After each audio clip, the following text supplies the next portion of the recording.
My name is Chris Claremont. You're watching Omni X-Men. And that's all you got to say, Chris. That's all you got to say. This is the Omni X-Men show. This is the show where we're breaking down this incredible era of X-Men, the defining era of X-Men. We've done unbelievably four hardcover Omni discussions around Uncanny X-Men. And now we're on New Mutants. And it's about to get even newer tonight. But let's bring in the co-host with the most. We got Justin. What's going on? Always digging your intro music, John. Always I find myself dancing along as the show kicks off. Shout out to Rod the Rican. He made that for me. That's right. Good old Rod. Good man. Dude, I'm just looking back now. This is, now that we're on this, I just opened this up. This is where we're at right now. We are, I know. This is not to go through the two issues yet, but as we get through them, we're going through this. I know we said, we skipped some issues based on the fact that we were, tracked them from last season or 2 seasons ago. But yeah, it's been a wild ride, man. I'm really excited to talk about these 2 particular issues for 2 complete different reasons as well. So yeah, because we get a transition of art and a transition in storytelling, and it really does become something new here, and it's kind of fun to get into that. Oh yeah, for sure. Yep. Tonight we also have an incredible guest. Really, Daryl's somebody that I've loved his content for so long. I love his enthusiasm for comics, and he's creating some really different content. And it's so hard in this community to find someone who has original ideas and content. Yep. It's so well executed. If people aren't following him, there's a ton of great links down below for Justin and for Daryl, but I got to get this guy in here. Read your comics. Hey, Daryl. Oh, sorry. I was just finishing reading, so I could. You got to be ready. Daryl, I hugely appreciate you making the time to join us every year. And man, the content is so good. You are doing so much great stuff around reading, absorbing, and the joy of these books. I'm just absolutely impressed every time, man. That's what I'm here for, man. I'm an ambassador for comics, as we all are, right? That's right. You even got your kids into it. I love seeing them every time that you're sharing all the different reads that you guys have. It's awesome. Yep. I love it because that's the enthusiasm we need for the books and for the stories and the characters. And I think you're just so great at it. Yep. Well, I appreciate it. And as always, I appreciate you guys giving me this platform to talk about comics. Heck yeah, man. Heck yeah. Well, let's say hello to the chat, and then we'll get to know Daryl a little better. We got Las Cruces. He was here about 5 hours ago, and as always, 2 hours later again, and then 30 minutes ago. Before we go live, he is the tailgater extraordinaire, and he's always like the first to comment too after the stream's done. Yeah, not enough love for how much love he puts into this for sure. And we got Ruben Guzman. White Tiger. Cowabunga. Good to see you, sir. And then we got Matt and Clemson. What's going on, Matt? What's up, Matt? JP says, will John be on time? Okay, that's not realistic. Over under set for 4 minutes late. You were good. You were on time today. I was pretty darn close, buddy. Yep. We got Christina Payne, moderator extraordinaire, link dropper champion. Appreciate you, Christina. 99% sure my comment instantly hit the live button out of spite. That's how I walk. That makes sense. That suits me. We were all mid conversation, and John's like, "Hang on, guys, be quiet. I got to go live." JP is just talking trash. No breaks. That's how it went down. Conlin's in the chat. What is going on, Conlin? He's another one of my channel members. I appreciate you, sir. Stevie. And he's going to be in the running to win that trade paperback of Beneath the Trees Where Nobody Sees, signed by Patrick Horvath. So be there for that at the end of the month. Nice. We got Magic Lasso. What is going on, Ryan? He's saying hello to Diana Ross and Rachel Dinners. And I am I'm the one that's stuck dealing with this guy on Thursday night, talking about Wonder Woman with him. I don't know how many hours we'll go. I'm expecting 24 to 37, somewhere in that range. It's just one omnibus, but it could be all night. It could be all night. Love it. What's up, Adam? Neighbor to the north. What's going on, man? Good to see you, sir. Adam. And there is Justin's link. Thanks you to Christina Payne. We are over on Justin's channel next week doing the next 2 issues. So if you want more Bill Sienkiewicz fun, you got to make sure you're subscribed. That notification bell is hit and ready over there. That's right. Sheena from Melanin and Manga. What is going on, Sheena and Inja? Good ladies. Let's see here. Did I miss somebody? Wait, where's my link? I'm not dropped. You've got a link. You know that for the Black Hammer. This is the Black Hammer crew. With that, minus JP. That makes sense. I'm talking Diana from Themyscira. You do your own thing, buddy. Keep it out of my chat. Awesome. Thanks everybody for coming by. As always, stick around to the end. We do trivia at the end of the night, and you don't even need to have the correct answer to get on the winner board. All you need to do is stick to the end. Sometimes copy and paste the best guess answer, because we accept 2 correct answers. And if you can entertain Daryl, you get on the board as well. So you can have wrong answers get on the board. And I'm easily entertained. I have made it official that I'm giving away the Volume 5 Uncanny X-Men Omnibus at the end of this season. So you can get the omnibus that we will be basically using for the upcoming season in advance and read along with us and enjoy with us. So those of you in the chat, getting on the list even more motivating, hopefully, so that you can read with the crew next season. So love that. Be ready for that. Mostly because Marvel screwed me, and now I have it. Now I've got 2 of the same book, basically. And out of the kindness of your heart, Yeah, and there's that. It's still shrink wrapped too. Still wrapped. Nice. Still wrapped, kept together. Yeah. So let's get to know Daryl a little bit more. Daryl, I know, obviously, big comic book fan, and know that the Age of Apocalypse has been something you've been going over the last few years. I gotta ask. What is which character do you feel like in Age of Apocalypse has the best alternate version? Like which character in this future hellscape, which one is the one that you're like, that is a cool version of that character? That's a good thought-provoking question. Magneto's not really that different, other than he's good. He's the longer hair, right? And the longer hair. It's kind of the same for Rogue in that same sense. Iceman is a little darker. He is, yeah. And Nightcrawler is a lot darker. Yes. So, in fact, the video I'll have coming up tomorrow will be the first one with Excalibur, which kind of features Nightcrawler. And I discussed that about how his character is kind of going against the grain of everything you know about Nightcrawler. So yeah, it's a different Kurt for sure. So I'm gonna go with him for right now, because Wolverine, he's cool looking. He's got the one hand missing. Yeah, he's still just Wolverine and Logan ultimately. Gambit's a little more interesting because he's a little bit more Han Solo-ish. He's very bitter. The Age of Apocalypse, yeah. Yep. Kitty Pryde. Kitty Pryde's a good one in Generation Next. She's a good one. Yeah, she's always a good one. A lot of outfits, a lot of different outfits. Kitty Pryde. Yep. Well, okay. Aside from that storyline, is there a crossover X-Men World crossover event that you like a bunch? Mutant Massacre. It's the first crossover that starts the crossover ball rolling. I love it. And it's definitely my favorite. Heck yeah. Nice. Is there some, I mean, Wolverine gets around, to a lot of the ladies in the X universe. Is there somebody that you think is the perfect partner for him? I liked Wolverine with Mariko. That is my favorite Wolverine like relationship. Sure. I don't like how they've had him like essentially hook up with almost every female on the team at this point. Yep. So like I think you did a short about Storm and Wolverine recently. Yep. Issue 3, yeah. Really? Yeah. And I was kind of like, it's like, I mean, not that I'm like completely against it, but I always thought of them as having like a brother-sister relationship. Sure. More so. And so it's like that. It doesn't feel right. They're just venting physical frustration. That's all it is. They're using each other. Yeah. It's not a long-term love affair. All right. Last question then is a New Mutants one.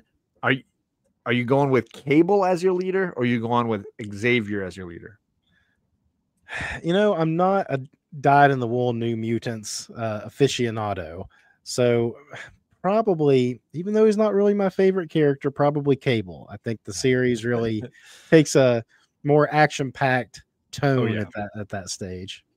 Totally. All right, great. Good answers. Daryl has survived the gauntlet. His links are down below. Instagram, YouTube, you name it. Make sure you guys have hit those links.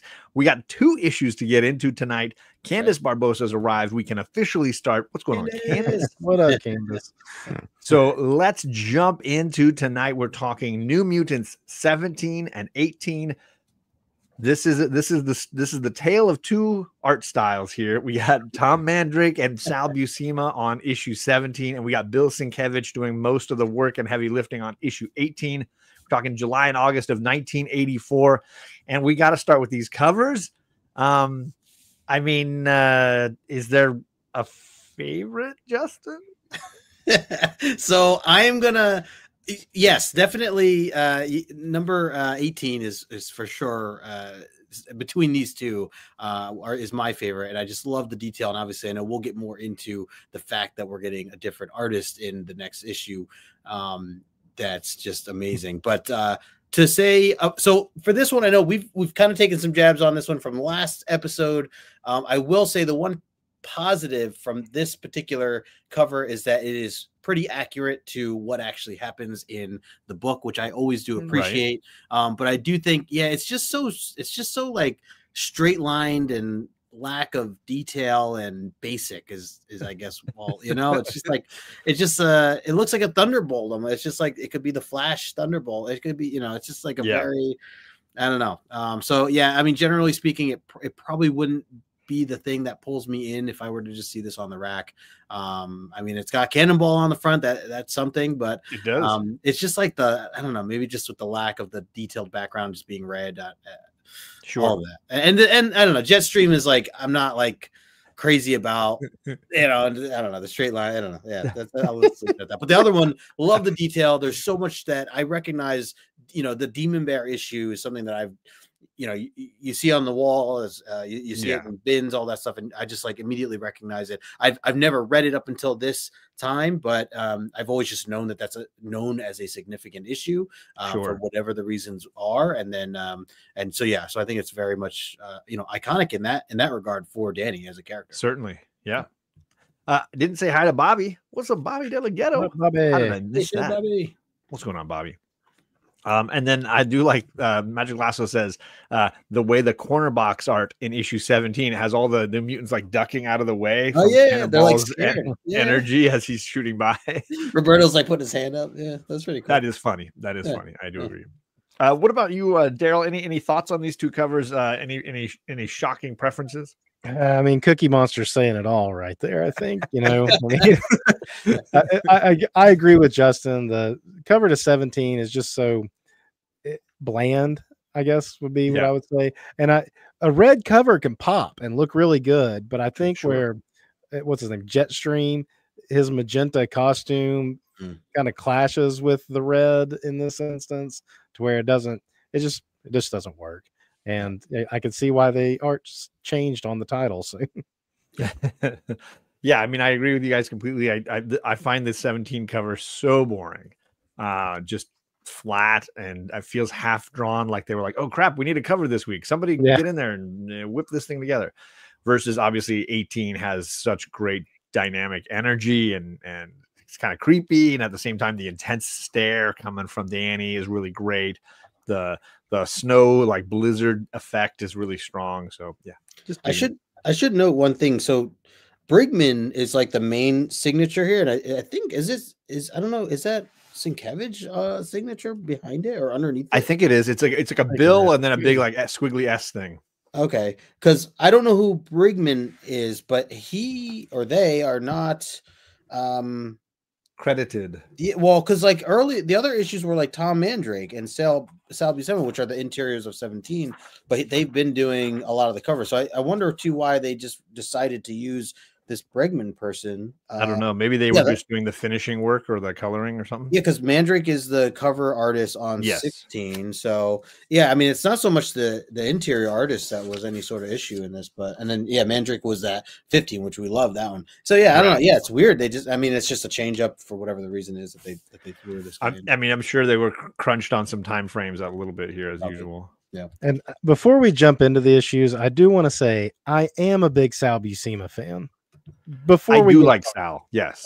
I want to make it clear because I'm not going to say a lot of nice stuff about him this particular time, but I do like him in general. Okay, and I do as well. I just think that the first 17 issues, while we've been very entertained, I think there's a certain kind of style to them that's very classic Marvel. And then I think 18 comes along and shifts a lot of things up and has a big impact. I think that's going to be kind of the fun tonight is the comparison that these two books have side by side. Yeah. There's an interesting story. Marcus? Ann Nocenti, I think, is the editor at the time on these. Okay. And there's, I want to say it's the Claremont documentary. If you've ever seen that, it used to be on Amazon. It's on YouTube. Yeah. It's on YouTube. Okay. Yeah. And she's in it talking about how she bumped Sal Buscema from this book, and he took such offense to it that when he went back to the Hulk, he turned out some of his best work ever. And I heard rumor from, I think, Magic Lasso that Bill Sienkiewicz was offered Uncanny X-Men and refused because he thought his art style was too intense and off-putting for that book and wouldn't work there. Yeah, so he ended up doing this one instead. I've heard him say that in interviews. Okay, there you go. Interesting. That's crazy. Well, let's jump into issue 17 where we left off in the Hellfire Academy, as it were. We have the Hellions, the young students of this academy living in a school with facilities very similar to our X-Men characters, our New Mutants characters. They are being trained and taken care of by the Hellfire Academy, the Hellfire Club folks like Emma Frost. And what we see here are these students who just recently captured the majority of the New Mutants, except for Danny and Illyana, who escaped.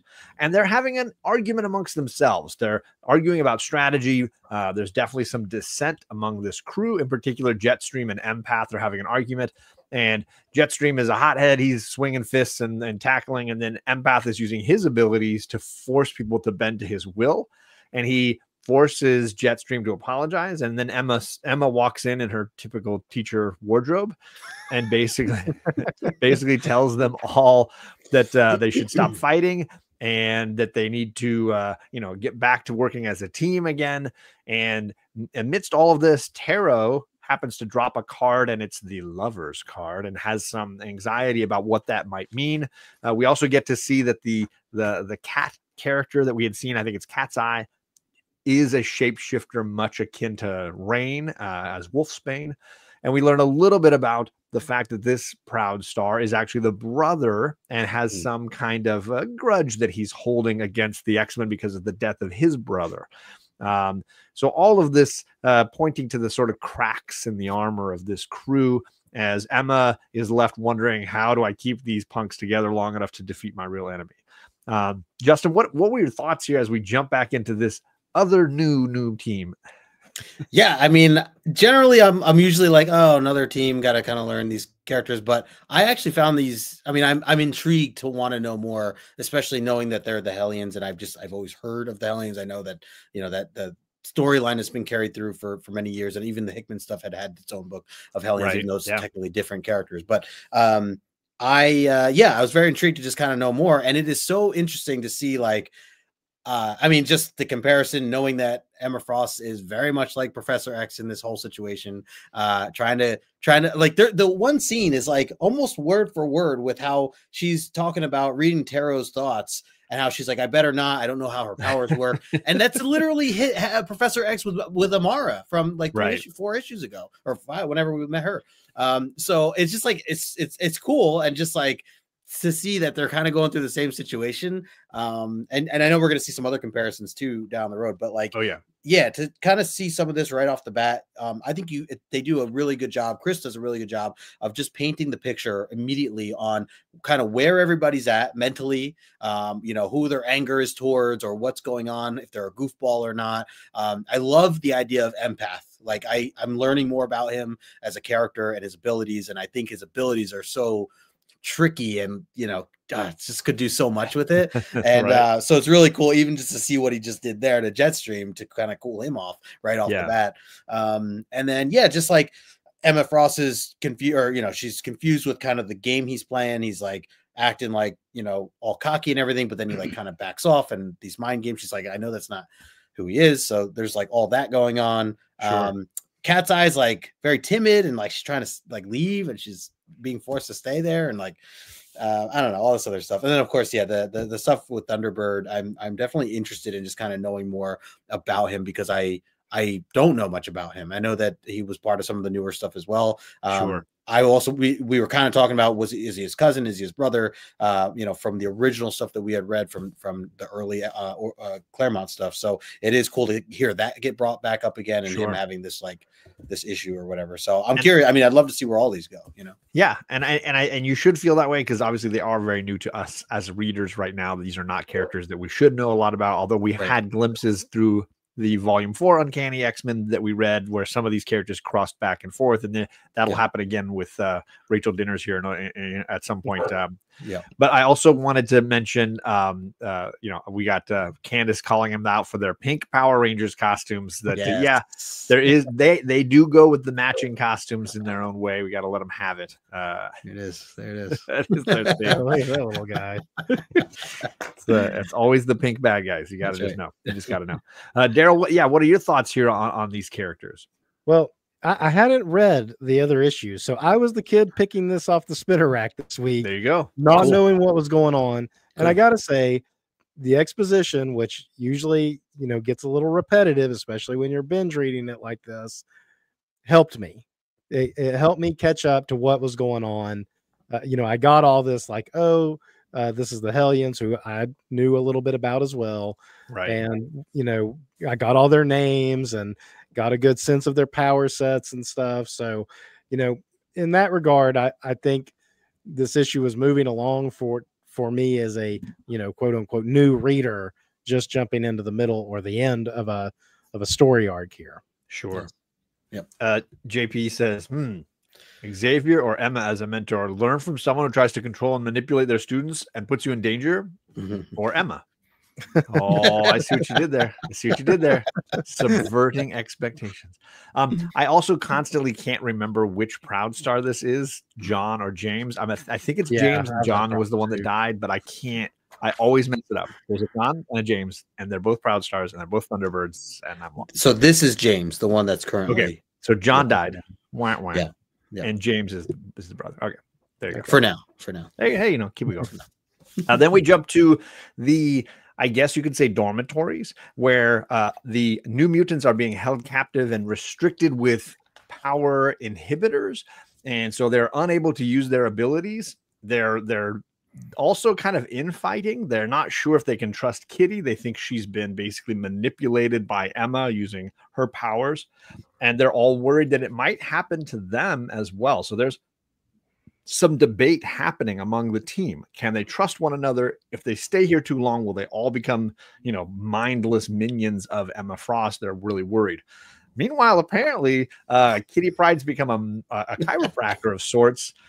She is going to put some moves on Roberto, who is way too happy about this, really enjoying himself down there. And I think it even off-puts Rain, who's kind of like, I think I want to stay over here away from the massage parlor that's happening in the corner of the room. And of course, they all get interrupted by Emma, who shows up and says, you're my toys now. Get used to it. You're going to be here a while. Deal with it. What were your thoughts here, Daryl, when we get the floating powers of Emma Frost letting them know the business? So I was a little confused about why Kitty was wearing the Hellions uniform here. So that's not exactly clear to me still. I guess, was she kind of infiltrating them, or had she been? She and Doug had Doug had invited Kitty a couple issues back to come and check out the Hellfire Academy that he was visiting. And she thought, okay, I'll go undercover. And then quickly, of course, you can't keep much undercover from Emma Frost. Emma sussed it out and then has since been sort of breaking her down psychologically. So have they referenced like how, Kitty's first appearance involved Emma Frost? That came up when Kitty first had her plan to go there. It was Doug inviting her, and the look on Kitty's face was like, "Oh my God, like, don't go." She's like, "My friend is gonna be. I've got to go and protect him. I've got." So she's motivated by her experience. That's why. That's what made her go. I don't know why she didn't just talk to him and say, "Hey, that didn't happen." Yeah. Okay. I love that face on Kitty, though. The one panel, second one down, right here by Justin. That is a pouty face. It is. It is. And yeah, the whole massage thing feels really unnecessary. The whole scene, because it does not play any part later on at all. The back injury doesn't come back up again. No, none of it. It's a one and done ploy to try to get Kitty in bed in front of everybody. And, oh yeah, absolutely. What's up, Chedai Knight? Good to see you, sir. Yo. Any other thoughts here? Should we throw it over to Justin, see what he's suffering through here? Justin, what are your thoughts here? Yeah, I was cracking up because to me this is Berto being Berto. And look, yes, he had that story he made as like being unlucky with the powers from Roulette, who we had learned about from it last issue. That did technically happen. He did have a back issue to some degree. I would have assumed that it's fine by now. And regardless, I just know that knowing Roberto, knowing like his way with the girls and like trying to be the cool guys, like, oh, here's an opportunity to get a little touchy feely with this, this girl. And so for him, I'm just not surprised. I wouldn't put it past him I wouldn't be surprised if every issue moving forward, there's a little back massage somewhere. It's lower back. Yes. Yeah. And he's just like, remember that time that Roulette did that thing to me? Yeah. It's still bothering me. Kitty, can you get back there again? Like just to get that much closer. Cause he's like that. So that definitely had me cracking up. And then apparently Sam could start complaining about his back too. Everybody's back is hurt. Yeah. Oh, mine. Ooh, mine too. Lots of back pain. The other thing I wanted to point out on these pages was the back and forth still between Kitty Pryde and the New Mutants, and that.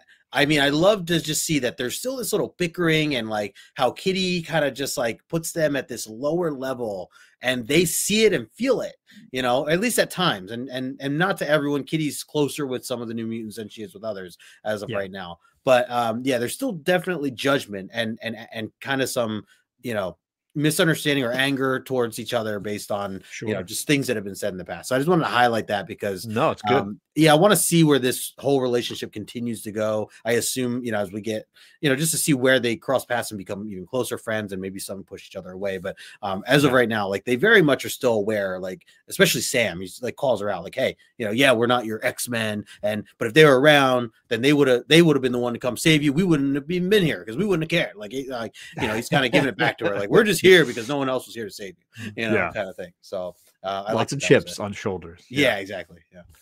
What is up, Comic Cap Collectibles in the chat? How you doing, sir? Hey. We got Kenneth Bird. What's going on, Kenneth?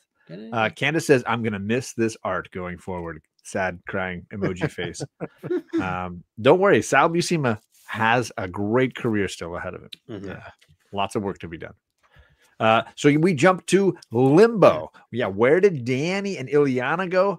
Of course, Ileana's power to skip between place and time involves traveling to Limbo and then back out of it again.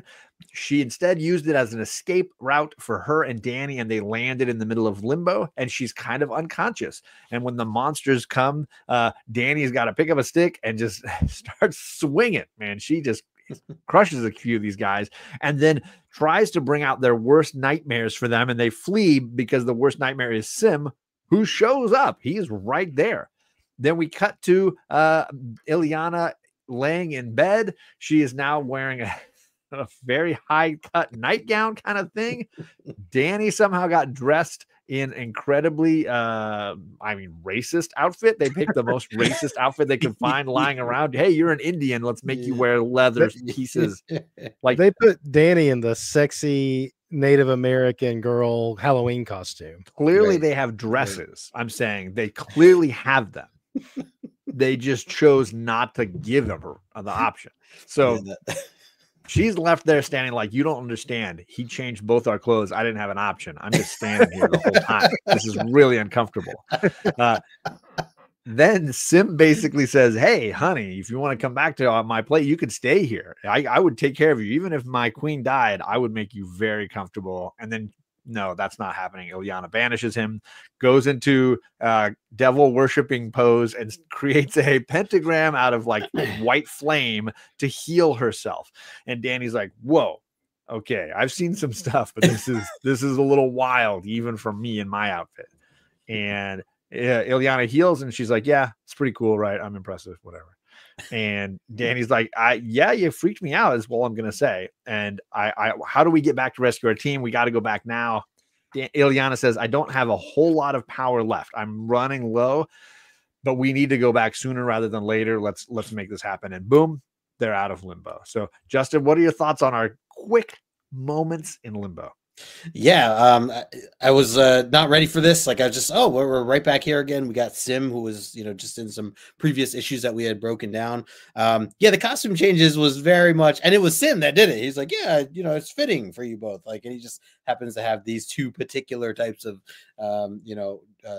style of dresses is very, silly. But, I like that we were able to see some other abilities, and again, we're still continuing to just learn of like what magic can do altogether, right. And like for her to heal herself in the way that she does, I thought it was so cool. And it is interesting to point out again, just an observation from Danny, that she's like, referring to the color of things, that white, the silver means that it's white magic, but because the stars upside down, everything else is representing black magic, and like that just puts even more kind of fear and concern into Danny as to is she on the good side or the bad side, or how should I be feeling? And even at the end here at this last panel, she even says like, hey, are you cool? That I know you're afraid of me. I know that but like, and it's kind of like a pal moment in a way. I think Danny's also like much, the most mature out of the group. And so because of that helps as far as her just having some sympathy for Illyana and trying to get an understanding of her, even though it's a little uncomfortable or scary knowing that she has like powers. So, but I like the detail they give there. And it looks like Candace is happy to see these two as a duo working together. So that's her jam right now. For sure. Brian LCS is in the chat. What's going on, Brian? Good to see you, sir. And we got Serge in the chat. First time. It looks like he's come here. Good to see you, sir. Welcome in. He says he's got almost a full run of New Mutants. Hasn't read this story. I highly recommend, get those comics out. As Daryl would say, or read your comics. You should check them out. Read them. He's asking if he should hold on to those books if they're going to retain value long term. Those of you in the chat, let him know. What do you think? Is New Mutants a run worth owning? Daryl, Limbo obviously plays a big factor in the world of magic. What are your thoughts here? What we're getting? We lost some of you. You said plays a big factor in, and then he froze. He froze, and then but you're back now. Yeah. What are your thoughts about Limbo and magic?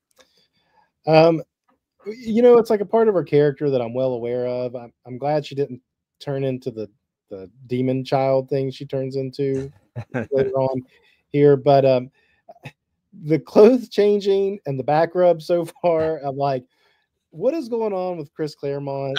These teenage girls, like, what is he doing to them right now? Yeah.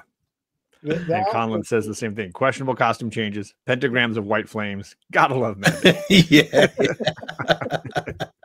I do love magic as a character, but this is when she's at her meekest. I think obviously she becomes very powerful and strong and somewhat terrifying character, in the future. And she's still basically a child. So, the Limbo part it's interesting, and it plays a part as we go to the next page. And let's do that, because I know you got you're up first on the next page. Let's check it in. We're jumping back. They travel back to the Hellfire Academy, and we've got Illyana and Danny trying to figure out what's going on. They see and hear people coming. They jump out of the way only to see all the New Mutants and all the Hellions marching in their awesome pink jumpsuits, walking down the way, and they're just left confused until they find a newspaper, which of course logically is right there, or a calendar, and it shows that it's been a year, that somehow in their traveling back and forth to Limbo, a year has passed. Oh my Lord, what is going on? Is this a possible future? Is this a guaranteed future? Clearly her abilities to travel through space and time not working as best as she could make them. And of course, instantly they are discovered by Emma Frost, who hasn't changed her wardrobe in a year. It's still the same outfit. I don't know if she's like Zuckerberg and she's just got them all hanging up and they're exactly identical and she just changes them out each day. I don't know. She tries to capture them. They instantly warp again. This time, again, they find a calendar very conveniently right there when they make their way through. And it says they've been gone almost a week instead of a year. So they're back closer to their own time frame, but they're still not certain if this is a destined future or if this is just a possible future. So what do you got to say, Daryl? So one thing I found interesting is when the story takes place, I think they mentioned the X-Men are missing, and I believe it's Secret Wars, right? Correct. Yeah, the X-Men, and they mentioned that they couldn't call the FF or the Avengers either because all of them are gone. Yeah, so I found that particularly interesting through this to be like, just to put it in a time frame within the Marvel universe. So I thought that was pretty interesting to, leave them with a helpless feeling of like, there's nobody to help us. There's nobody to save us. And they don't even know where they are. They're just like, they're gone and we have no clue where they are, if they'll even be back. So I like that aspect of it. I do like the little bit of time travel you get. Sure. Just, a little bit, it's a little bit scarier. You went ahead and saw like, whoa, all our teammates they're laughing it up and having a good old time with each other. And then, revert back to where it's only been a week, but everybody's still missing. So yeah, for sure. Hello to the boy who had 7. He's in the chat. What's up? Maddie 7 is in there. What's going on, man? What's up, Matt? See you, sir. Justin, were you lost in any of this? They're jumping in time, place, dimension, everything. It's happening very quickly. So I loved this part of the book. I loved that we were jumping. I wasn't expecting it. I didn't know where it was going to go. And even though, as Daryl mentioned, it is a short period of time, but I still liked just that it took us here. And there's still questions of, and they even say this later on in the book, but just questions of like, how does this work? Did what we see, is that still going to happen? Is that something that, can we change that? Like, it just leaves all these questions. And, even me now as an adult, I'm like thinking like, whoa, all these like possibilities of like, what is true? What is not, still to happen and all this other stuff. So, and then just on top of that, to know that Magic can do that, to travel. I don't think I realized that she could do that, or at least from what I'm gathering here, this is the first time they've shown her time traveling. Obviously, dimension hopping and place hopping has happened, but this is the first time we're seeing time travel. Yeah, it's like really what a jump. I mean, just to see, again, I'm still just seeing all these other things, like her healing herself and stuff is really cool, but like it almost seems endless and just clearly shows how powerful she can be, as Daryl, you were alluding to, like just now, how powerful she really can end up being, or that you see later on down the road. So, I love her. It's just awesome, and all the things she's able to do. So to see this and them jumping and then seeing like the team there, that was really scary. To me, that was like scary. I'm like, oh no, like that's really not good. And then they brainwashed them so fast. Yeah. Like, well, just, once they gathered like the day and everything, it's just like, worried to see if that's going to happen. And then Emma Frost coming at them jumping again and wondering where they're going to land next. It's fun. Like this whole scene to me was a lot of fun, and just like wondering where they're going to land next. And sure enough, there was like a week later, as opposed to the full a year or whatever it was. So as they end these pages here. So I'm looking for. I really like these pages and these time jumps. Well, let's move on forward, because now that they're only 1 week into the future, they decide to wake up their teammates, try to rescue them all. Danny sneaks in while Illyana keeps guard, and they get to Rain, and they're just about to try to rescue everybody when the Hellions show up. They've already captured Illyana thanks to the power dampeners in this part of the academy. the heroes can't do anything to try to escape using their abilities. They can only rely on their, basic physical ability. And Jetstream decides to be just an absolute show off, in my opinion. He's like, hey, I know I caught you all, but let's have a competition. One of us versus one of you. And if you beat me, I'll let you guys go. Let's make this happen. And they decide to go into their own version of the Danger Room and have Jetstream compete against Cannonball head to head to see who would win. And they get started in there, and our team quickly realizes this is not like our Danger Room that can kind of manifest almost anything. This one is clearly more mechanical, more machine based, and has a lot more elements that may be easier to manage. So very exciting sequence here with some odd choices from the Hellions. Justin, what were your thoughts on this bargain? So first of all, I want to ask you guys, do we know at this time whether or not Emma and the Hellfire Club in general knows about the Danger Room? Like, do we know that Xavier has it? You mean? Yeah, that exists, and that, I don't know that it's like definitively said, but I feel like it's common knowledge. Well, yeah, because in the original Hellfire story, they had been monitoring the Danger Room. Hey, that's right. I forget what issue number it is, but that Warhawk issue. Yes, you're right. Yeah, when they're outside playing baseball, that's early. Yeah. Right, no, you're right. And then when it eventually gets to the Hellfire Club, like 20 issues later, they kind of mention how like they already kind of knew their power sets and their fighting styles. Okay, because they've been monitoring the Danger Room since then. So yeah, and that's what Lasso is saying, that they stole the plans for it. And so that's what. Yeah, and then there was a reference to X-Men 110 from Jedi. Okay, that's the one I'm talking about. With so that's I ask because I just think it's so funny that or I don't know, did the Hellfire Club be like, hey, we need to make one just like it, let's try to copy it, what are we gonna call this thing? Like I don't know, what would we do? We it is dangerous, but we can't take the Danger Room, that would be stealing their idea. We do combat, all right, the combat room, I like it, that's a good change up, so I'm just like laughing at that aspect of it. But yeah, as far as the actual story goes, having these two crews kind of together, we learned that Emma Frost technically is away at the moment, so it's just like the kids kind of going at it. And I like that there's a little bit of ego involved with this, Oh yeah, and it's not just good guys and bad guys and whatever, but it's like in a way real. Like I would expect these kids to kind of want to puff up their chest a little and stand up and say, hey, we're just to clarify, we are the better team, like that kind of thing. So we get to see it here. And it's very interesting that they settle on just like a one-on-one, your best versus our best. And and I honestly, I don't know. I actually would have thought that like one of the girls would have, I thought maybe Danny would have been the one to do. I mean, it's up for, anyone really could have, but like, I was kind of hoping it was Danny. Obviously knowing the cover kind of gave me the hint of what direction we were going. But to your point, like if it's going to be Jetstream because it's his plan and it's his ego on the line, you pick someone that matches well to your advantage against him. You don't throw the guy who's the same power. That's just bad leadership. So yeah, exactly. So I am glad though to see that this is happening, and it does reveal some cool things as far as what Jetstream can do in comparison to Cannonball and the edges that he has, and then Roberto kind of cheering on the side and giving some strategy or advice. Oh, we'll get into that. Yeah, we'll get into that. Yeah, so it's cool. I like these scenes.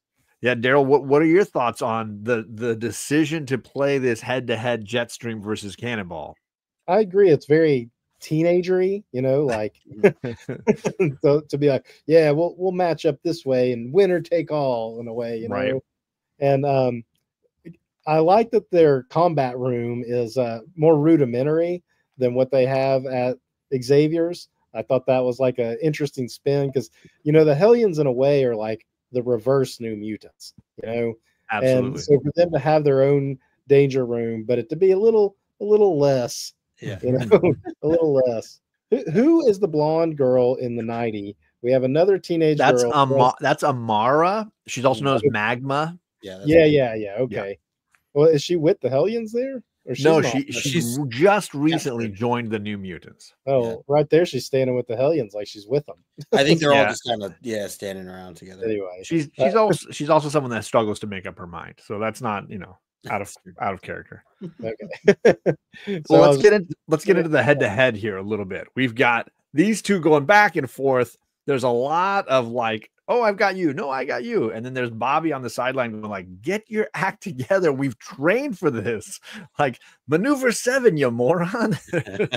Trying to wake Sam up to remember that he doesn't just have to blast straight ahead and try to knock him down, but can actually use strategy to solve the win. And that's what he does.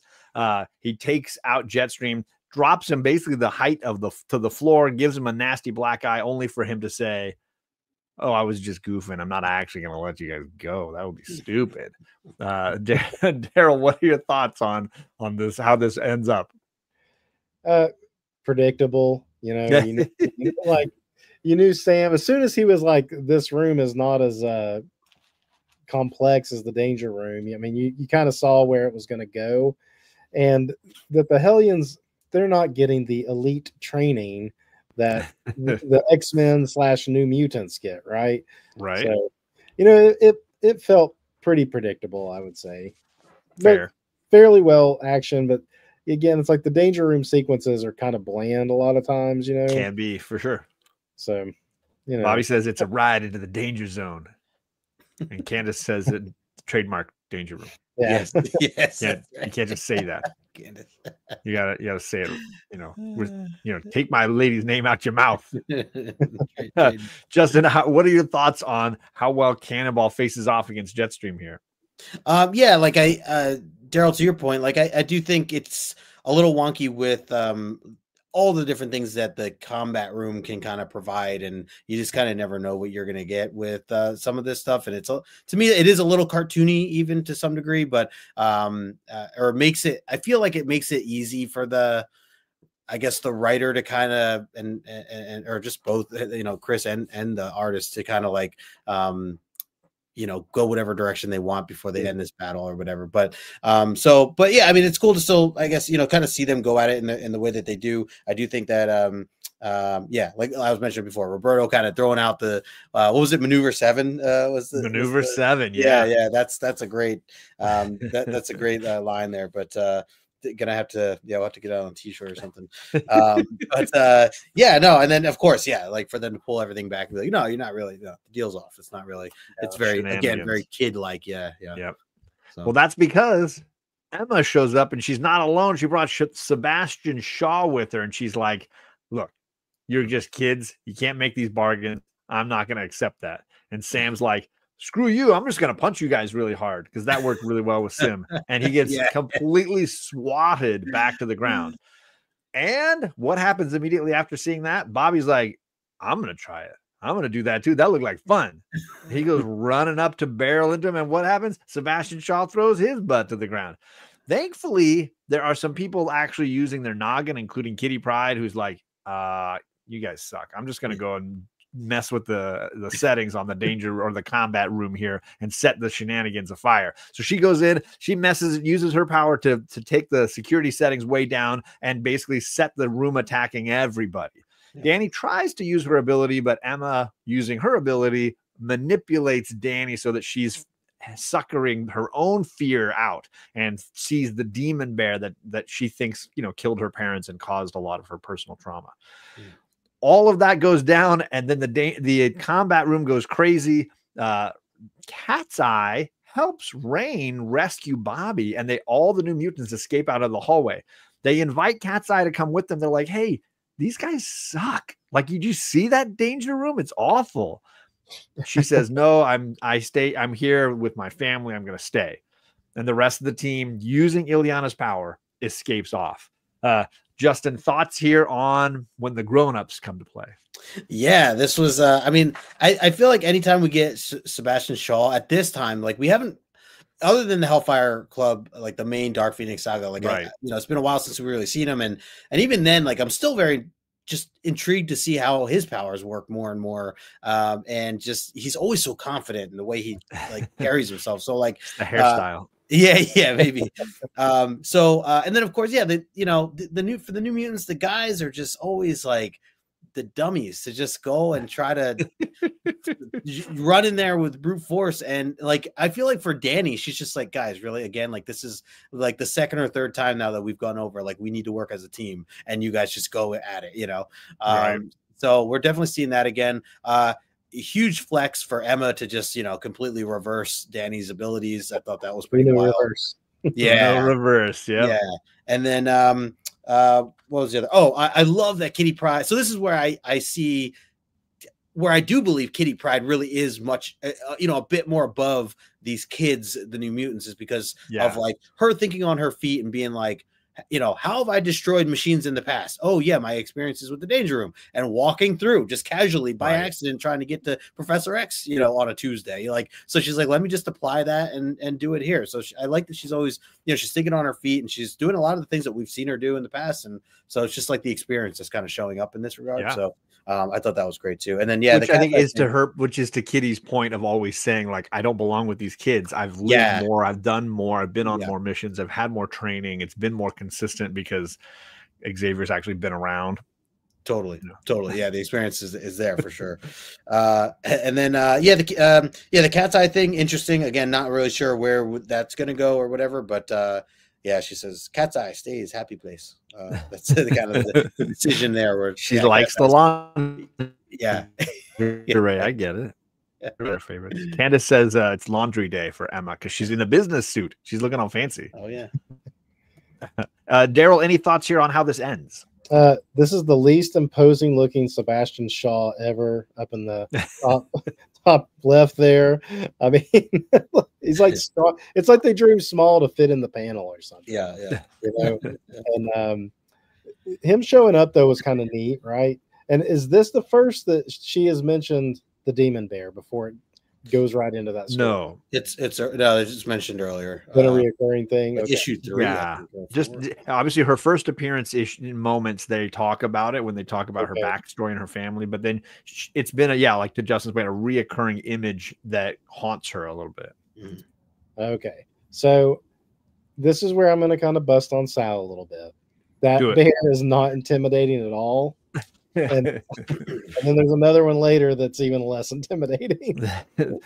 Well, let's jump forward one spot and you can talk a little bit about it because this issue ends with the team back at the mansion in the snow, not really sure when or where they landed or when they landed, and as they are turning to go back together and trying to figure out what's all going on, Danny sees a cloud formation that gives her demon bear vibes and is mortified by it. What do you want to say about that ending there, Daryl? Oh man, that it was hard not to laugh at that cloud demon bear, knowing what we're getting ready to go into, and I was just like, I see why the change was made. And again, I love Sal Buscema. I love him. This is weak though. I mean, the whole issue is like you were saying, it's drawn in a very traditional house style of the time, I guess. Sure. But I mean, is it really though? Because who was on X-Men at this time? Was it Paul Smith maybe finishing his run and then Ramita starting his? Yeah, and then 84. Well, I guess Sal Buscema was still doing Hulk, and John Byrne was doing FF. I mean, is it really the house style?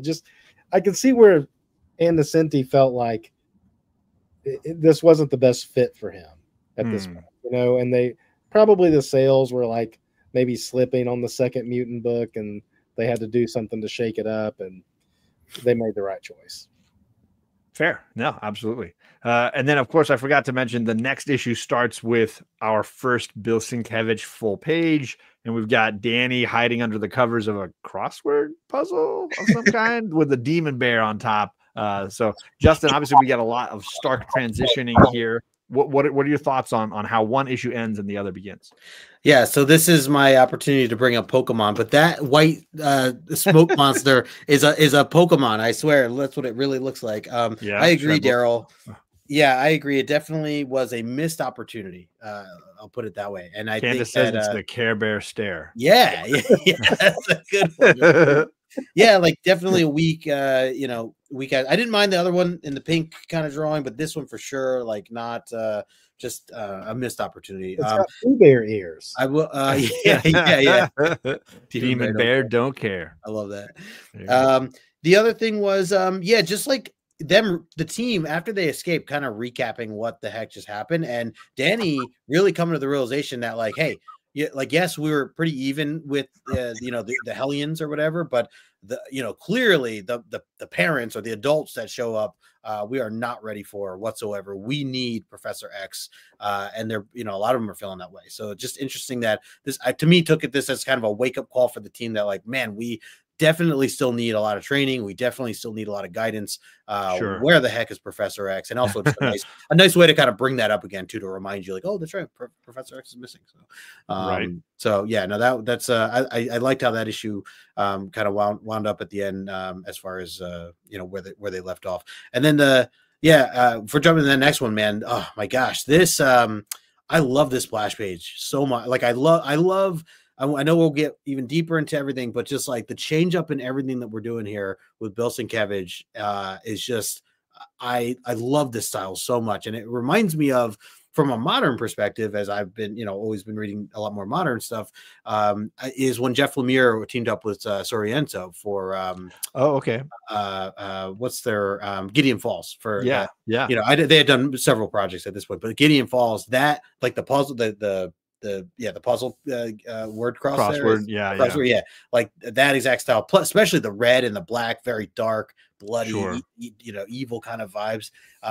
So for me, I turned this page, it was so refreshing. Like, it was just so refreshing because it's interesting to hear you guys talk a little bit about, like, I forget the way you phrased it, but like the what is expected of Marvel at that time, as far as the style and being the typical comic look. Yeah, at that time. And I know that even for like someone like my dad, who I know had butt heads with what's his name?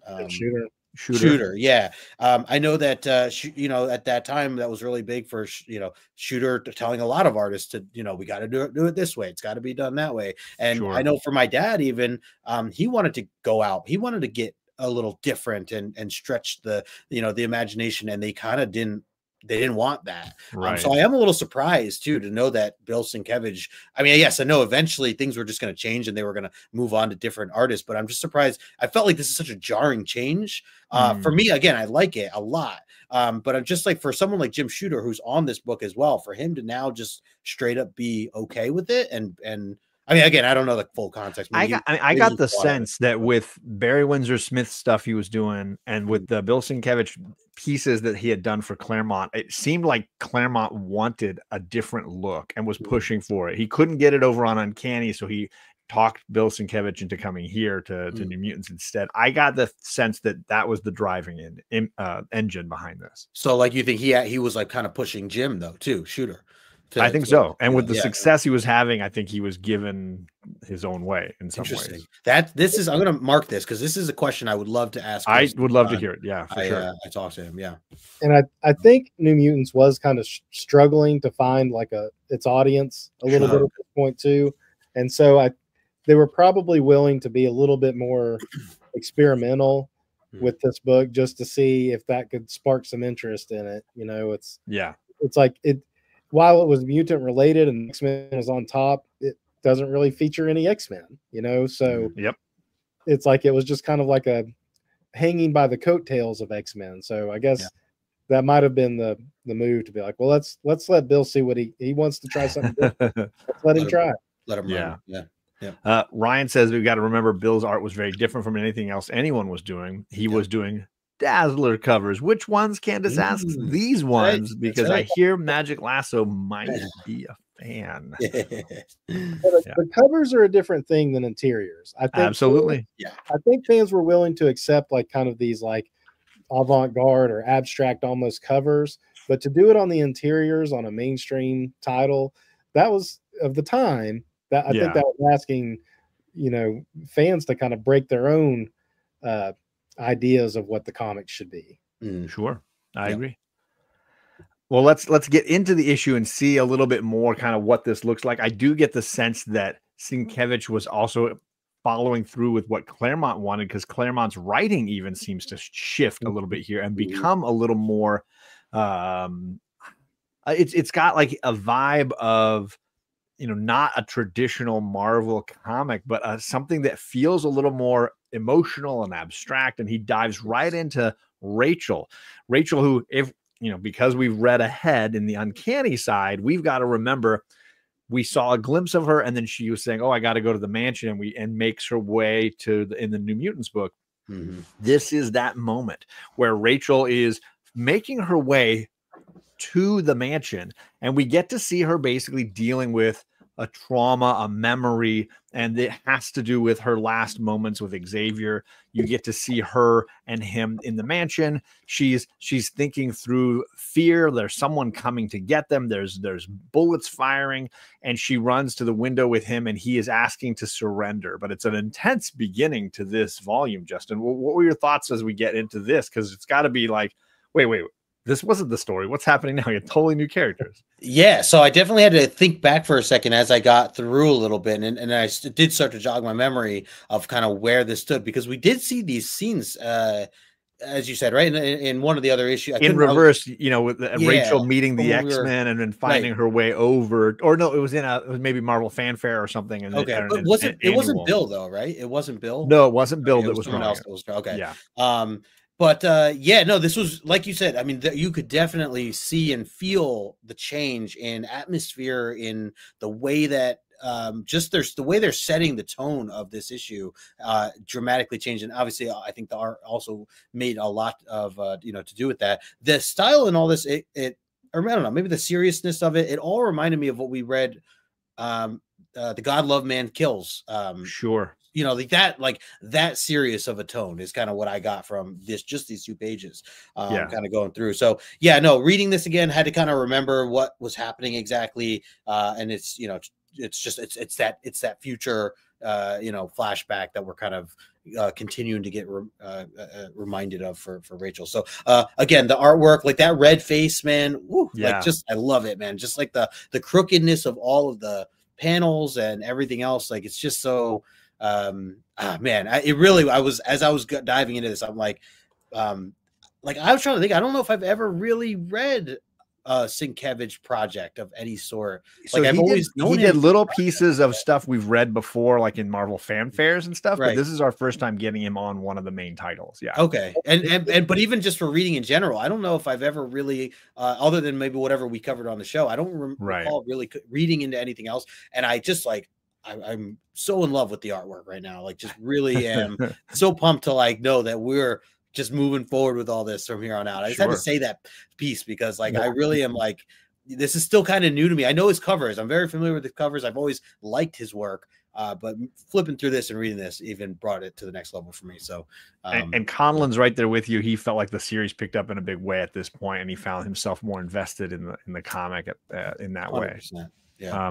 Daryl, what were your thoughts? I love the way he breaks the mold right off the bat with even panel layouts. Did you have any thoughts on these really unusual panel layouts? It's a real frantic pace, I think. And like you just said, from the last book that was very straightforward grids to immediately having these crooked panels at the top, and then they straighten back out enough. And I really like these 3 panels at the bottom with Xavier using the curtains to stand himself up to try to use his power on the army that is progressing towards the mansion. Which leads us right to this, right? Put right back in his chair with a gunshot wound, drops the man back down. It's so good. And we jump from that moment to Rachel outside the mansion, trying to get her courage up to go in, as a policeman drives by and says, "Hey, storm's coming. You should get inside, young lady," and drives away. And she instantly is suspicious of the police because in her timeline, the authorities were to be run from. They were the trouble. But here, this officer's clearly just checking in on her, making sure she's okay. And yes, Magic Lasso, that is Diana at the bottom there. So Daryl, what were your thoughts on how you flip the page and then bang? Or blam. The 2-page layout, which wasn't common at this time, and with Xavier flinging back, and even the kind of like speed lines of his wheels rolling back. I mean, it's shocking because you're not really sure what's going on. You're like, wait a minute, is this the present? Because it's not like Xavier looks like super old or something, you know? And then you realize like, oh, she is having this vision of the future, and now we're back in the past. So it kind of like, it would be the perfect cold open to like a TV show to like have this happen to Xavier, and then it goes into the opening credits, you know, almost. Sure. Then resume back with whatever the show's main storyline is. Oh, 100%. Yeah, it's a striking image, and again, just setting the tone of the new direction of the New Mutants. Yeah, absolutely. Candace said she was confused by yet another redhead with a buzz cut. I mean, hey, you know, if X-Men teaches us anything, you can't have enough redheads. That's just how that works. Right. Looks like we got Josh Perry in the chat. What's going on, Josh? Good to see you. Thank you for coming by. And Tony saying this book looks much better than the last one. It's obviously art is incredibly subjective, and that's the fun of the Age of Apocalypse stuff that I know that Daryl's been going through lately. Is every issue seems to be like so drastically different from the next. But I do agree that at least for me, there's something dynamic that happens here, something that draws you in. So Justin, when you flip the page, what was your reaction? Yeah, dude, my mind was just blown. Like literally every page that we've turned to so far as we go through this, like my mind was just blown every time. So I'm so excited for this. Yeah, this was so wicked. And again, I mean, the first time reading through, I did do this digitally. This time, sometimes I do physical first and digital, but this time around I did digital. And yeah, just cool to swipe and boom, just get hit with this, you know, not even the bottom half, just like getting hit with seeing Professor X there, getting shot up like that. Really cool little part down at the bottom underneath his feet. Bill Sienkiewicz actually signed, which I feel like you don't see too often. Oh, did he? Yeah, I see it. Yeah, someone kind of sneaks in a little bit of a signature there, and I wonder what his thought process there with like, hey, I think I'm going to put my stamp on this, like this particular, you know. I mean, it's very understandable. Just cool that he did that. I think. No, I love it. Yeah. Otherwise, yeah, just it's nice to get back to Rachel and just knowing the struggles she's dealing with, kind of recalling that from last season and seeing a lot of her struggles as she's adapted to the time. I know. You know, this is kind of right now fresh as if now we're going back to before, right? Yeah. So knowing where her mind was and all that, like it's definitely a big, you know, obviously just leads to a really deeper story from there. So, but yeah, love these pages. Josh is asking questions about werewolves and vampires if they are mutants. Obviously, mutants have what they call the mutant gene, a genetic component that awakens at some point in life, meaning they are born this way, and at some point it awakens and then they have these abilities. Mostly werewolves and vampires are bitten and then they are infected by some sort of virus that allows them to have those abilities. Rain, the other buzz-cutted redhead, was born a mutant. She's not a werewolf, but she can turn into the wolf dog version of herself that we see. So just something. One other thing I'll add is there wolf, there castle. Nailed it. Sorry, I had to. Well, let's jump inside and see the real Danger Room trademark.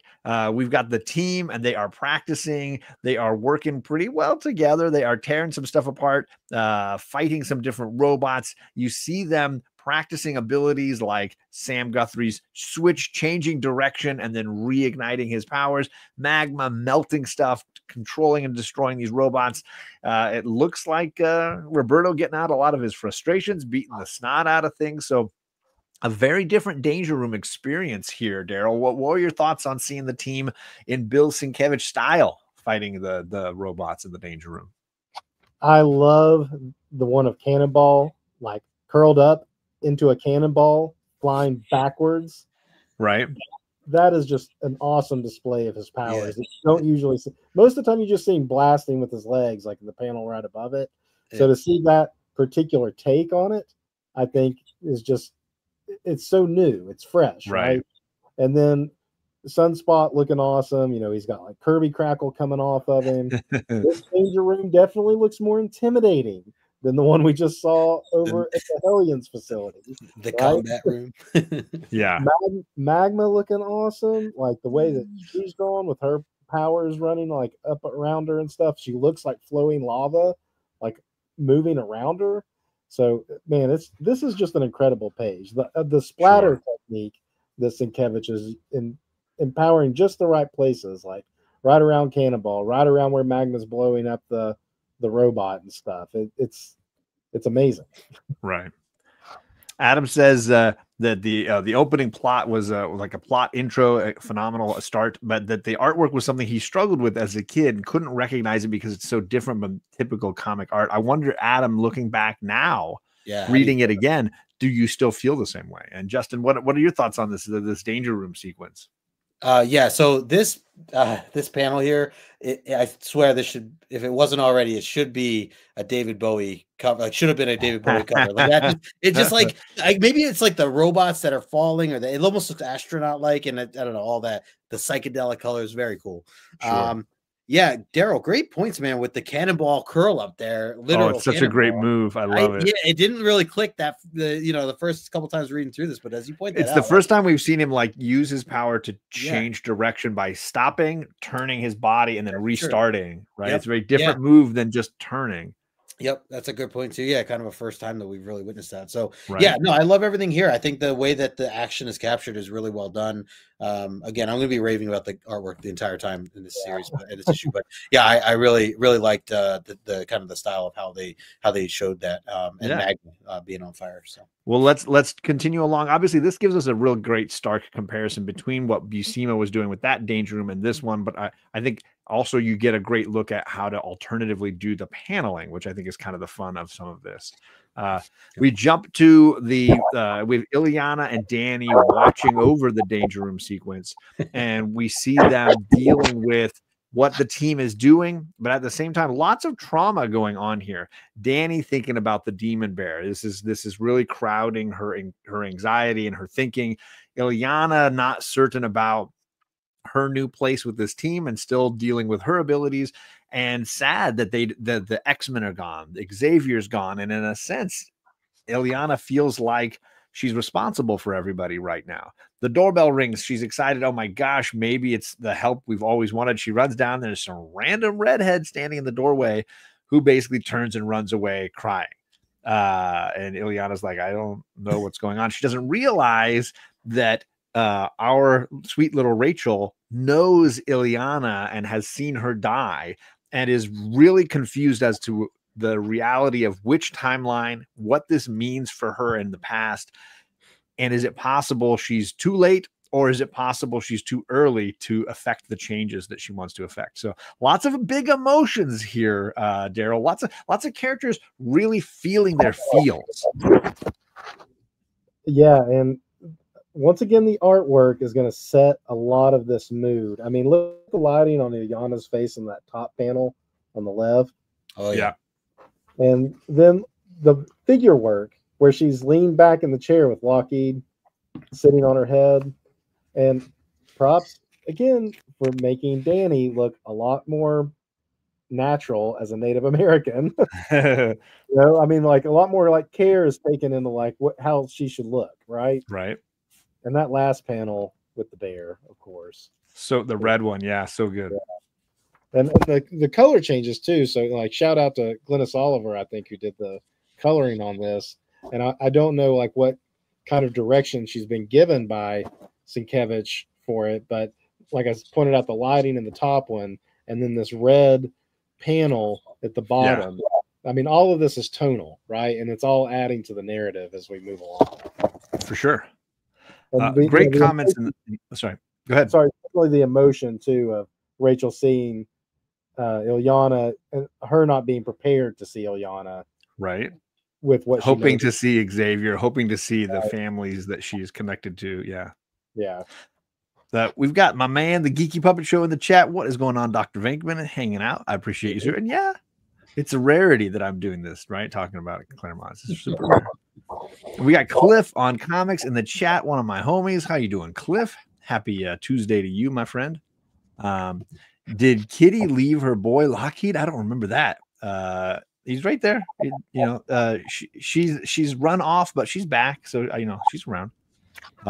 Lockheed had his own life and personality. It's showcased here. There you go. Justin, what are your thoughts on Rachel's return to the mansion? Yeah, this was definitely, like you're mentioning, like a mixture of feelings of, I was trying to figure out like what exactly the devastation was. One, was it that it that it just simply reminded her of that time and what happened to her, and just seeing her, that alone is what I missed her, I miss her, but like I don't know, it's a mix of things. Or is it like, am I too late, or am I not too late yet, and knowing what's going to happen, maybe I need to take off and go still try to figure this out.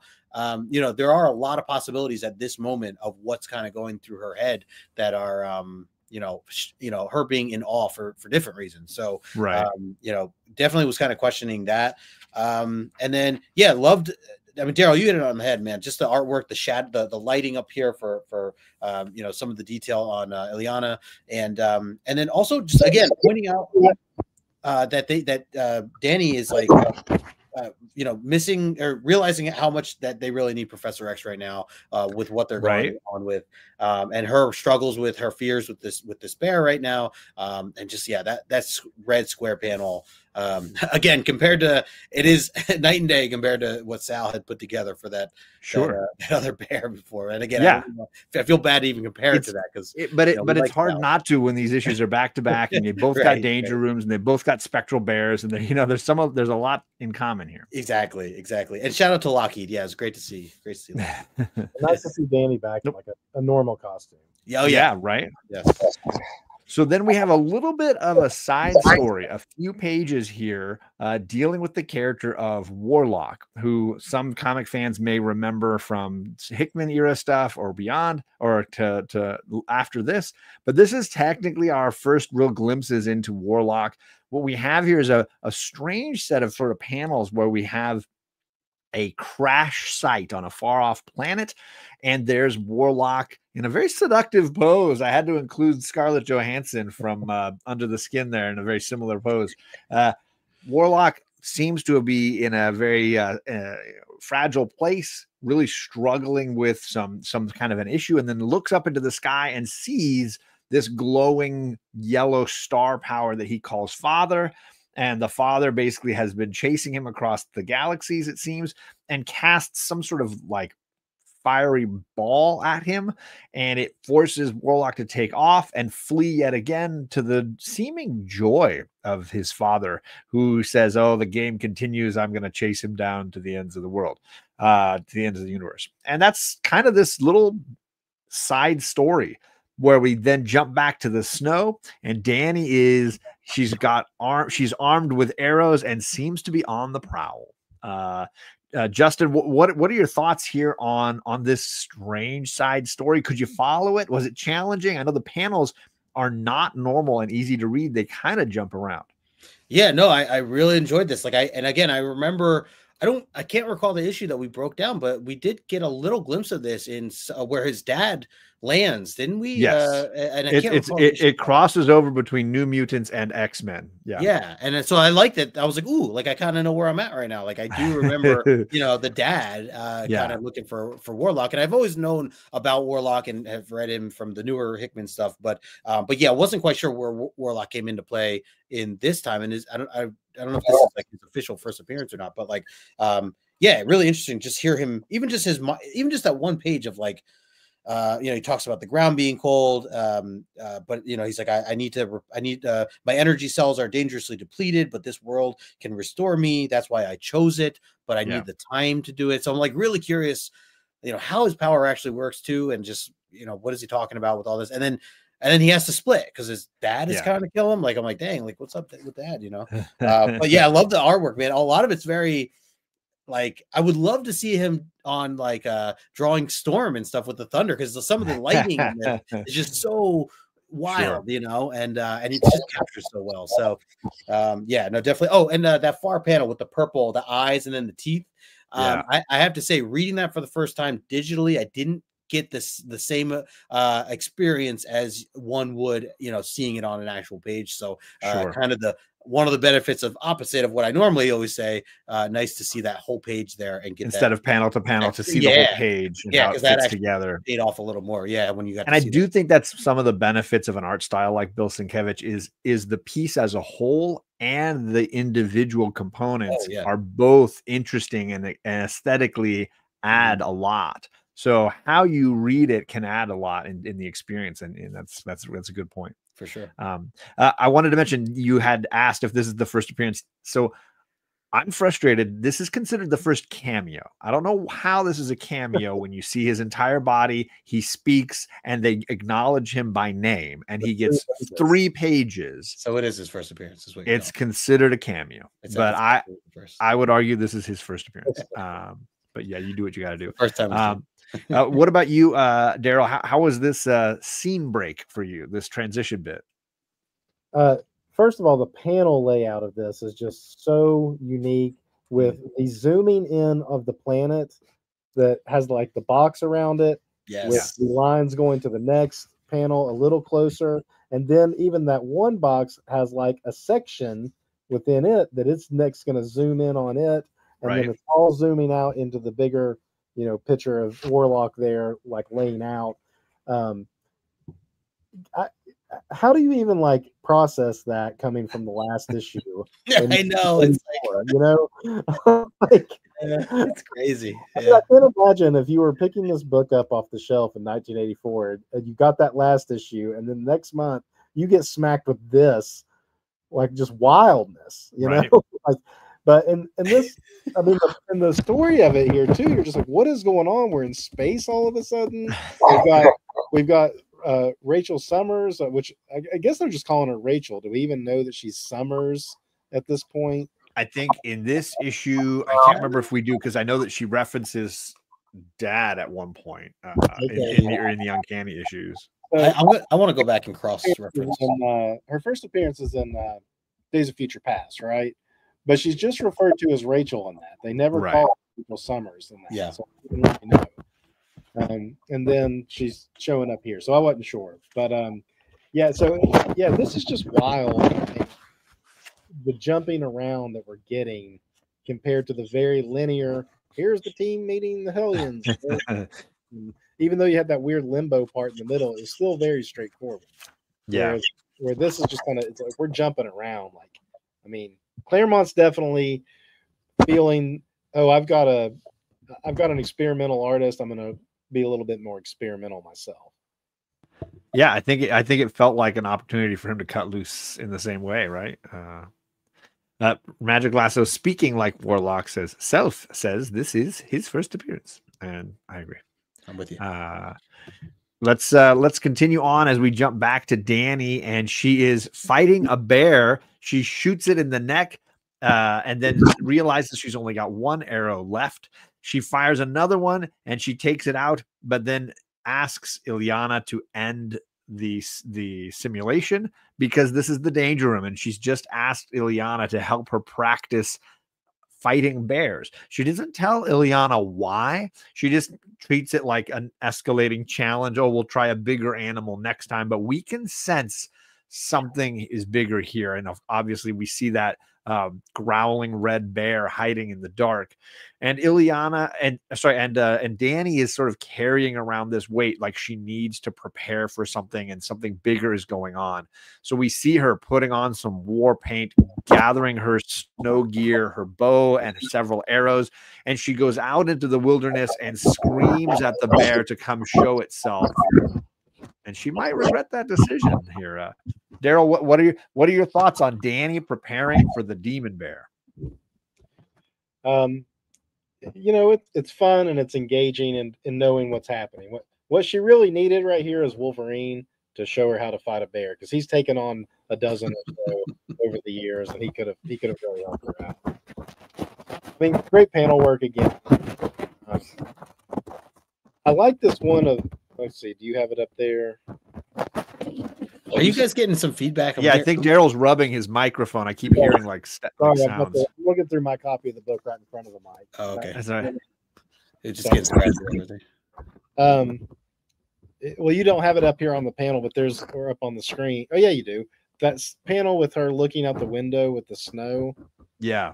Like very contemplative. That's a great one too. Yeah, there's a lot of great facial expressions. The one right next to Justin's really great, where you can just see the weight of what she's dealing with here. Yeah, really good stuff. Justin, any thoughts here on how this gets going here now that we sense that Danny's preparing for a battle? Yeah, interesting that she doesn't quite like share or explain to Illyana what her angle is with everything, as she even like talks within her own head about. Like, she's just like, yeah, a lot of the other team members open up to me. I'm still not ready to open up to them on this stuff. Illyana's even like, she's like, hey, you know, let's take a break. When we come back, we'll do another session, whatever you want. But you know, why bears? What's going on with the bears thing? And she's like, yeah, don't worry about it. So she's definitely continuing to keep things to herself. I don't know if that's necessarily a good thing or healthy thing. I would think at this point that she would be willing to at least open up to Illyana, knowing all the ins and outs that Illyana's kind of open up to her on that side. But maybe she will soon. Who knows? But I feel like they changed clothes in limbo with a demon watching them. Do you think they shared enough? Buy a demon, change clothes, buy a demon. Yeah, no, it's a great point. Yeah, I do like them as a duo. I do like. I'd love to see them more in battle, next to each other with whatever comes next. But yeah, just at this time, seeing Danny really continue to struggle with this thing that's haunting her, and going as far as she's about to go. It's interesting. I was gonna say let's jump forward one slide to the slide that everybody likes to see. The arrival of the demon bear, and Danny creates an astral projection of herself to distract the bear so that she can shoot it in the neck. It swats away the bow and then knocks her to the ground. She has to pull an arrow from the quiver and then jam it into the bear's mouth. Very exciting beginning here. Very Return of the Jedi with the let's stick this in the Rancor beast's mouth and try to hurt him. Justin, what were your thoughts when you flipped the page and saw that? Yeah, dude, this is like everything for me. This is like this issue, man. It just every single page has got better and better and better. And I'm just wait till we get to the rankings, guys. Just wait till we get to the rankings at the end of this. This is amazing. I'm not even joking. I got this image 3 different times this week. People saw me talking about that we were going to read this, and then people would send it to you. Oh, I love it. Yeah.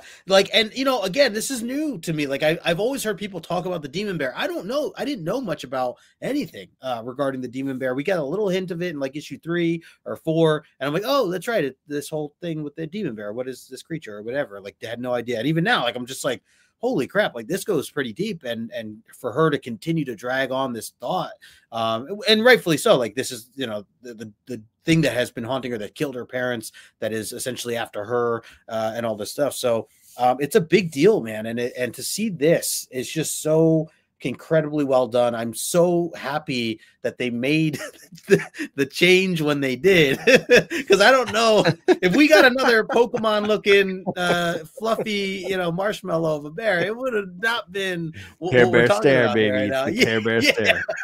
It would have been a whole different ballgame. So between this page and then even as we go on, to see her floating and almost the aura, whatever it is, the effect around her, almost like she's see-through or visible, and then the way the bear swipes at her and all this stuff, every piece of detail, there didn't need to be any words. There really wasn't anything.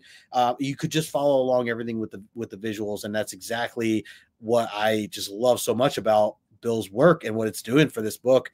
And then even the detail, even seeing the little arrow on that last page, just going right into the face, all that stuff. Pretty wicked stuff. So man, and it's during the snow time. It's Christmas time. It's a Christmas issue, for God's sakes. This is just does not get any more perfect than this. It doesn't have Alan Rickman. I don't know. I can't wait to post this next season. It's gonna be fantastic.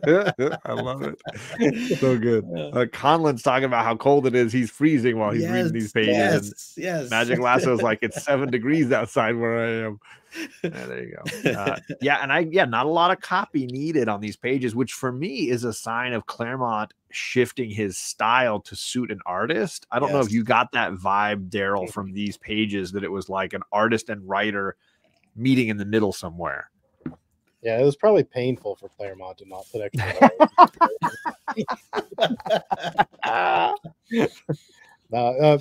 I mean, just the splash page, of course. That is an intimidating bear. That cloud puff Pooh Bear with teeth. Look at those claws. Oh my God! Those claws are as big as she is, each one of them. So, I mean that, and then the last panel too, with it biting down on the arrow and it going up through its snout. Yeah. I mean, like it's like you can feel that for the bear. I feel like I'm that GIF up there from the Revenant. Yeah. I had to have at least one Revenant GIF in this thing because what are you gonna do? Yeah. Well, then let's continue the fight, Daryl, because the snout of the bear is in pain. Danny runs back, gets her bow, and shoots it right in the mouth, and it goes down, and she's very happy. She says, "Wow, I've done it! I've slain the bear." And then the bear opens its eye, and we jump to Rain, the other buzz-cutted redhead, and she awakens in a panic, and that connection she shares with Danny has awakened her to some danger. She transforms and calls the team together and leads them out to where she is trailing Danny's scent. Sam's got a gun. He went to the armory. I don't know if he stopped off on the way or if this is his own piece, but it doesn't matter. Rubbing off from Moira. I was going to say that must have been left over in Moira's room. Yeah.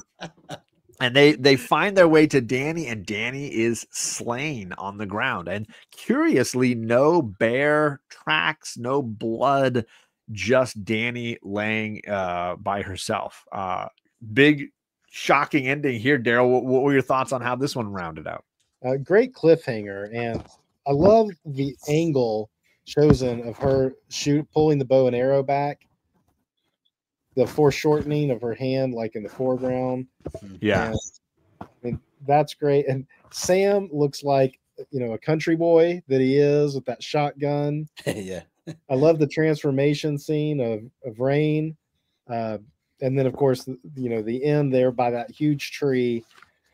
It's a great cliffhanger. And if you've ever wanted to pick up the next issue of New Mutants, I think this, definitely leaves you wanting more. Absolutely. We got Mark from Legion of Comics in the chat. What's going on, Mark? I appreciate you coming by, sir, for some Bill Sienkiewicz goodness here. So, Justin, how did this ending hit for you? So, a few things, let's just jump right to the bear part. I am questioning how this works. I don't know if I'm supposed to be, if I'm right where I'm supposed to be, or if I missed something.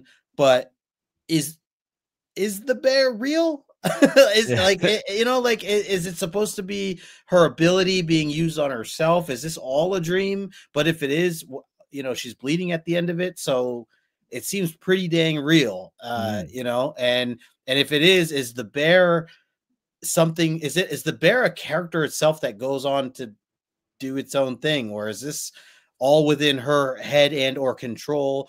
Again, very kind of new to this character. And all of those questions are perfect to have in this moment. There's no need to feel like you have to have the answer.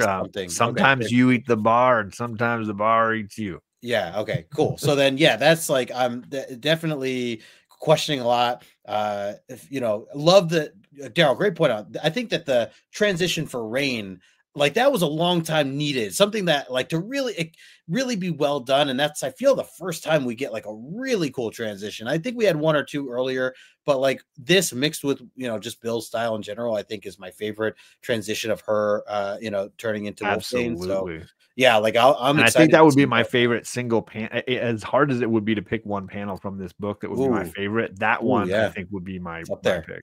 It's up there. For sure. That's and then just to see the team kind of in fear, coming across that last splash. So many great splash pages, so many great spread pages, and then even just individual ones. Like, it's all. I mean, I'm hooked, man. I didn't read issue 19, but I'm gonna be jumping right into it. So well, good, because those of you that have subscribed to Justin's channel will be there when we break that down next week. Issues, what are we on? 1920, right? 1920. Yep. Be there for that. Lots of great comments going on in the chat. Candace saying, I like the style from the earlier issues, but this style matches the tone and sold me by the end of it. Great comment. I'd like that. Bobby saying, well, Justin, he's a demon. It's in the name, Demon Bear. Hang on, let me write that Bobby down. says he was the original Cocaine Bear. As well. There it is. There it is. Now it all makes sense. great Conlon says he couldn't stop. He had to instantly go on and read the next issue. And he'll probably read it again before next week. So there you go. And Matt saying this was the first issue that really hit him like that. Sweet. And I think this was a turning point for a lot of fans. Either you got deeper into this and it became a thing for you, or you lost interest because it just wasn't a style you could accept, or because it was so different than typical comic style at the time. Yeah.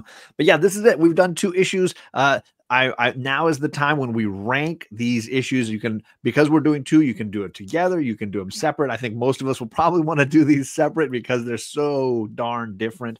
But Justin, I'm going to throw it to you like you love that I do. Yes. How would you rank CGC wise these 2 books? I am prepared for this question, John.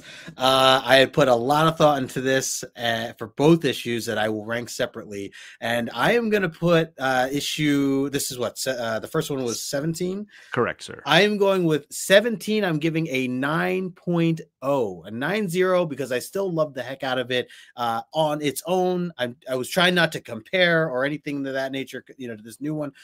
Keeping the artwork as is. I do agree with Daryl that it was definitely there were some low moments, but also other moments that I really did appreciate, but more so the story that for me should still keep it as a 9 because of the fact of how much we learned with Magic, all the cool abilities that we saw with her. That was the biggest sell for me. And to just see that character continue to grow, right. That was the thing that did it. Obviously, yes, Hellions, I think they're kind of a cool new group that I'm not like annoyed with or tired of, or, I want to know more about them. So I am intrigued with the Hellions as well, but I'm going to give that a 9.0 white pages. And then here we go, John. Not very often. We'd have to go back in the history of how many times we've given this high of a number, but look, this we clarify this all the time. The rankings are how we take it as, how I do it by how much I enjoy it, mixed in with, the story and the artwork. There's a lot of preface to this number. He's already. I'm going with a 10.0. This is a perfect issue for me. And again, maybe a lot of it can tie into the fact that we did combine these 2 and it kind of showed me these differences. But so much of this was like so perfect, like all of it. And not like the artwork. Yes. All of it with the artwork just drew me to a new level of appreciating Bill, I think, for where I'm at with it. But on top of that, just Danny, just seeing more on what she's dealing with and the struggles. And I mean, some could argue this is like semi filler because we got the stuff with like Rachel and where she is with that stuff and the Warlock pages and right. So like to me, I'm like, this is like a really high ranking book for me, and it might possibly be somewhat of a filler, maybe not quite, because it does have some really core things with Danny and me. So, but there are a lot of little, again, Claremont and his seed droppings and things like that. I really do try to reserve 10s, John. I really do. And I haven't given one at all this season. I think that's pretty good. All things you held back. So, yeah, like ready to unload. Yeah, like Hellfire Club and some of the, some of the Days of Future Past, I think were the only other ones that really got me, to reach that high. But sure, you guys know me. So this was perfect. I'm going to buy this issue every single time I see this book out. Nice. So that's where I'm at right now with this. I already own it, but yeah, I got to get. I was going to say, I hope you have it. Yeah. Daryl, what is your thoughts on ranking these 2 issues together separately? What are you thinking? They're going to be separate. Since I'm not a slabber, can I do traditional grading method? You do you, yeah, all the way. Do it. All right. Issue 17, it's a fine. It's just fine. It's fine. It was entertaining enough. Like I said in the book, it caught me up, even though I just jumped in at the end of the story. Sure. I didn't feel like too lost or confused at any point. The limbo stuff, the magic things, like Justin was pointing out, it was fine. That's what it was. Yep. Issue 18. Near mint plus, nice. Not quite mint, but near mint plus. That's amazing. There's a little bit of confusion in some of the way it jumps around a little too much, I think. But otherwise, I mean, the art itself is a mint. Mm-hmm. Yeah. undeniably. And but I think the story jumps around just a little much to knock it down to it's frenetic. Yeah. near mint plus. Fair. Sure. Love it. No. I think you guys are both spot on. I think it's hard to disagree with what you're saying. No shame to what Sal Buscema did in his previous issues and the artists before him even, because I think that they definitely set the stage for what's going on here. I was in that same 9092 range. I enjoyed the Ileana Danny stuff in issue 17. I think it's really strong, and seeing them paired together, it works. So yeah, in that 9092 range works for me. And I'm with Justin. This is a 10-0. This is a perfect issue 18. I was all the way agreeing with you. Even the parts that I had to reread because I was like, "What is this? What is that?" I realized it. I think it was meant to be done that. It was meant to be so jarring that I had to read it again. The Warlock pages. I turned the page and I was like, "Wait, did I miss something?" That like what's going on? I think it was an intentional. Sort of jarring moment, and I loved that it was that way. And that dang Demon Bear reveal page is wild, right? So phenomenal. So yeah, this was just a heck of a lot of fun, and comparing them back to back was just absolutely perfect. So I appreciate the opportunity of doing it this way. So well 100%. Done. It worked out for sure. Yeah. One other thing too to point out for anyone, just for the jabs that we always throw out. The other highlight to this is if you're a fan of not being a fan of Professor X, I mean, you get to see him get shot up again. So I mean, that's another big one in all its glory, just absolutely gunned down. Let's throw that out there real quick. It's not a guy Scott, in a wheelchair. JP, it's not Scott, but still, something. Anyways, I'm so happy to hear you guys being on kind of the same page with me. I've been looking forward all season to getting to this moment, and it's perfect having Daryl here for it because obviously he's such a big fan of these books. Absolutely. Matt in Clemson says 9-0 on and a 9-8 with the brightest white pages. That's where he's at. Nice. Bobby says 9-8 for Danny and the assless chaps. 9-8 for Bill's art. So he is a 9-8 across the board. Love it. Nice. Thank you guys for dropping your votes in the chat, and feel free to keep doing it because we're gonna jump over to the math and the numbers. For those that don't know, on the side there, apparently they're calling issue 17 the second appearance of Thunderbird. So if that's an issue thing that you care about, that issue goes in a 9-8 for $120. There are 32, so maybe it's the rarity that there's only 32 of those books in slabs in a 9-8. I don't know. Issue 18 is the first full appearance of the Demon Bear, despite having like Mystique, like 100 cameos of floating bear heads leading up to now. It's also the first quote cameo of Warlock, which I think is shenanigans. It's first appearance, whatever. But surprisingly, a 9-8 with 422 slabs only goes for about $95 in a fair market value. That is a steal. Yeah, I think for this book. But to Daryl's point, it's a book you need to open. It's a book you need to read. It's a book you want to see all artwork on the inside. So I understand people not wanting that book in hard plastic. It makes sense to me. Yeah. Any thoughts here, Justin, on the pricing, the artwork, the value, the appearances, etc.? Yeah, I mean, I was when I sent these to you, I was definitely questioning the fact that one is technically 100, or at least again, this is Go Collect. This is a fair market value across the year or whatever. Certainly. But, just to see that number at a 9-8 was 120 versus issue 18, and then after, like, especially after reading all this, like, it's just like, I mean, I guess it's because of Thunderbird? I don't know. I think it's because there are so few. I think because there's only 32 on the census, it's probably a little more expensive because it's harder to find. If there's only 32 of them, you're not going to see a 9-8 floating around on eBay very often. True. Which is also weird because go ahead, Daryl. It doesn't look like people slab it at all, really. Like none of it. I know.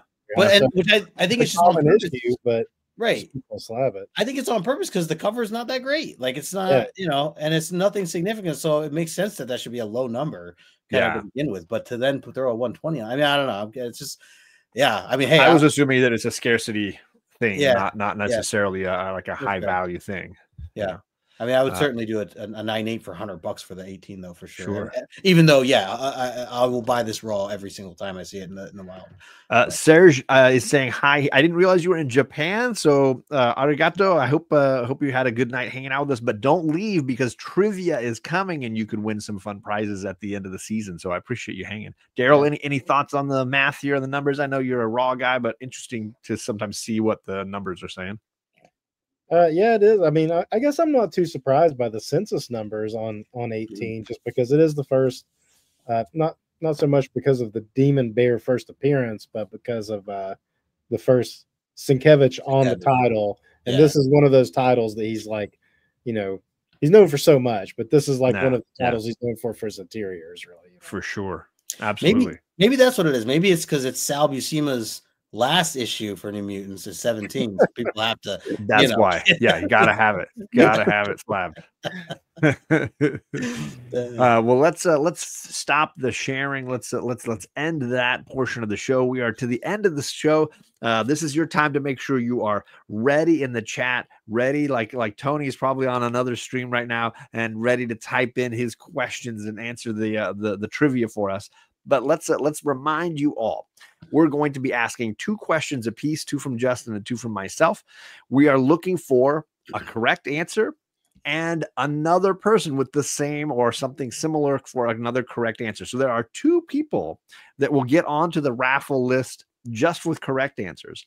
Then a third person chosen by Daryl with the most amusing wrong answer will also get on the wheel for every question. That means there are 12 of you tonight who will earn a spot onto the raffle list. So just hanging out in the chat and throwing out your answers as best you can is the way to get on the list. Then when we get to June, I know it seems like a long way away, but the season's going fast. When we get to June, in between our birthdays, usually we do our big end of season giveaway. We've got original artwork from our man Geeked Out with Rosko, whose link is down below. Yes. He is contributing a really awesome sketch cover, 2 sides for us, just New Mutants themed. He also gave half his fee over to Jennifer from Comics Will Break Your Heart. He's just an awesome guy. So that will be given away. Comics will be given away. I'm giving away an omnibus. So lots of prizes to be won. So make sure you're hanging out and ready to answer some trivia with us tonight. Yep. Love it. All right, love it. Justin, you want to go first or second? What are you feeling right now? Yeah, I'll throw the first one out here. Here we go. Oh, and these questions are, by the way, are about last episode. The 2 issues we read on Justin's channel last week, issues 15 and 16. That's right. So my first question is, how does Amara break into the Massachusetts Academy, also known as Emma's school that we've kind of learned about now? The team was there to rescue Kitty Pryde, and they had to figure out how to get in there. And so Amara, what did she do? What did she do to break into the Massachusetts Academy?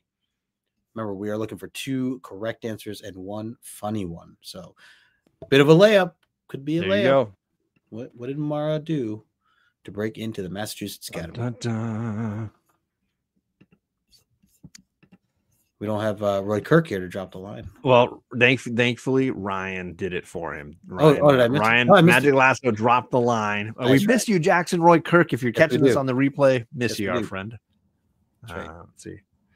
So, do you see any correct answers? I feel like I see 2, but it's really up to you to feel like you got it. Right yeah. So I think I'm going to go with Conlon. It says underground melts the earth.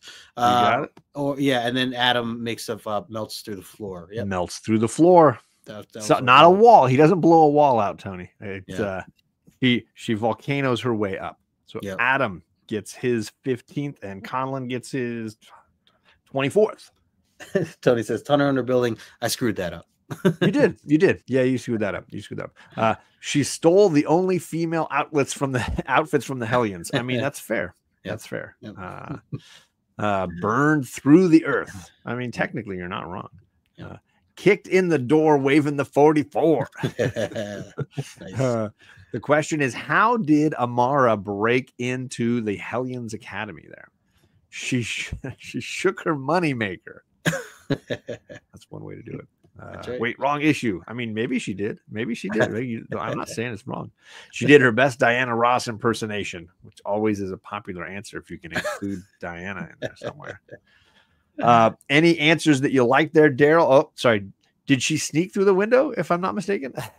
Says Serge. Let's go with Magic Lasso, Sugar Moneymaker. There you go. Lasso the point. Yeah, the correct answer was she melted up through the floor. Let's see here. Clemson said, has anyone said how awesome Daryl is? Is it a coincidence? The best issue pops up when he's in here. I mean, yeah, I'm playing to the codes for a point. Yeah, I may have thrown my hat in the ring as soon as I knew that we were doing it. That's another. I want to shoot 18. It's another thing to mention. One of the gifts that we give away at the end of the season is first pick for next season. So you could be spun on the wheel and have a chance to join us live if you so choose, and you could pick the issue that you want to discuss. So something to think about. A lot of big ones in the next season because we're getting through the 200s, meaning the trial of Magneto, the competition between Storm and Cyclops in the Danger Room. Lots of good stuff. Lots of good stuff coming up. Yeah. Okay, so my first question is, who do the New Mutants call? I want two. Who do the New Mutants call for help when they realize they're in over their heads? Who are the two people that they call for help? Good layup question for wrong. The easy correct answer, right? Yep. Easy correct answer, but I could see some funny ones. It could be a lot of fun to get a wrong answer. And yeah, I've already got the two correct answers. I got Conlon with FF and Avengers, and I've got Magic Lasso with Avengers and Fantastic Four. All right. Old Wolf's coming in a little late. He's got to refresh that screen, upgrade that internet a little bit. Come on, Tony. Conlon's on top of it tonight. Magic. I don't know. Yeah, Conlon crushing it. Conlon and Lasso are in the lead, just so you know, this season. But let's talk about wrong answers. Adam says it was who you're going to call. You call the Ghostbusters. That's who you're going to call. That's right. Lasso says you call Diana and you call Ross. I'm assuming he means Princess Diana and Ross Geller. I'm assuming. Yes. That's exactly what I was picturing. You should call Wolverine and Jean Grey. That's a good choice. Yep. Shockingly, not Stevie or Sue Storm. You don't call either one. Candace says not Scott. You don't call Scott. That's whatever you do. Just don't call Scott. Dog. I think he meant a girl, but dog girl and cat girl. You call dog girl and the cat girl. You call John and Justin. That's what I would do. Yeah, that's right. Also a correct answer. Any of those you like, Daryl? Ghostbusters. Yeah, there it is. Was that Adam? Yeah, that was Adam. That was the first thing that came to mind for me. That was the automatic answer. All right, Justin. What is your second question? All right. Let me make sure I phrase this right.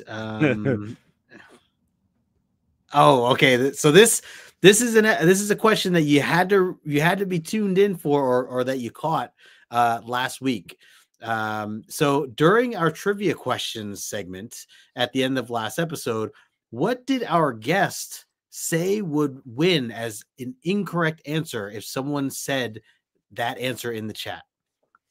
What was the question? As we do these questions and you know, you're able to put the incorrect answer.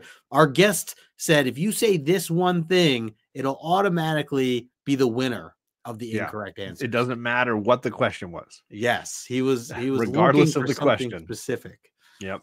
So again, this is a little trickier, you know, not just about the issue from last two issues, but this is about our episode, which sometimes we do throw those in.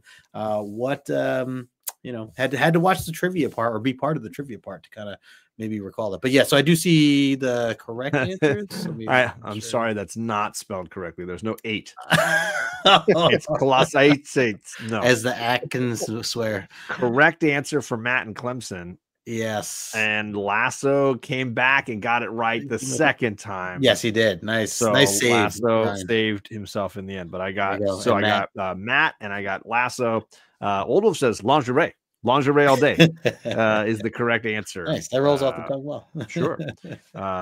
Vinny's just laughing at the Old Wolf as we often do. He's always very entertaining. Shout out to Vinny, man. We appreciate you. He's shared our stuff a lot of times. Good to see you, man.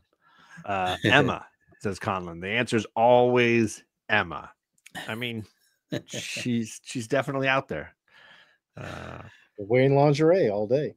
I guess Old Wolf gets the point. It's pretty quiet out there. I'm saying Emma's he gets it, but Emma wears lingerie all day. She does. She definitely does. Sorry, Serge. You had to catch that last episode. All right. So my last question, winner. Yeah. Chaps is also a good answer. So my last question, I sent Justin probably 8 possible answers to my question. I'm asking for you all. Oh, I'm going to be nice because we're running late. I'm going to ask for any two, but I sent 8 possible answers to Justin here. Yeah. My question is, can you name 2 things that Emma Frost did in the last issue to try to seduce Kitty Pryde to join the Hellions? She was trying to talk her into joining her academy, and she did a number of things. We've counted down and discussed all the wild things that Emma basically tries to do to win over Kitty Pryde. Just give me 2, any 2. And I sent a long list. I'll read the list at the end just to see if any of the ones I mentioned are not covered. Yeah. But how does Emma try to seduce Kitty Pryde? Also a good layup question for some funny answers. I mean, I hope. Funny incorrect. Yeah. Bobby says offers her candy and comics. No, that's how you get her in your van. Yeah, that's the van trick. I got candy for you, and coming to get in the van. I got comics. Showed her the working McFlurry machine. Conlon says drugs, all the drugs. I think that's how he wanted me to read that. Those are great. Gave her a Magnum PI DVD set. Oh, yeah, that's a good answer. There's some. Ooh, she was speaking in sweet nothings in her ear. I see several correct answers, so I will give the Conlon, large glass of wine and laying across the desk very seductively. Yeah. So Conlon with another point. Let's see. The other correct answer is going to be sit on a desk. Yeah. Wine. I mean, yeah, Tony, that's efficient typing there. I got to give Not wrong.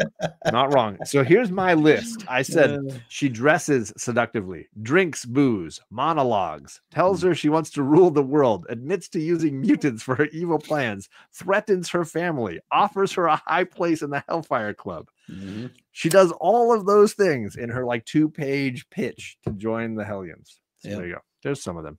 But let's continue on and see what other comedic answers we've got. She asked for one of her famous back rubs. Great one, Bobby. Well played, Bobby. Told her about their healthcare packages. They've got a good coverage. They've got really good coverage, John. I agree. There you go. Told her that she'd get her when she's older. All right. Told her to read her books. There you go. Read your comics. Let's see here. She said that she could be a Hellfirette. All right.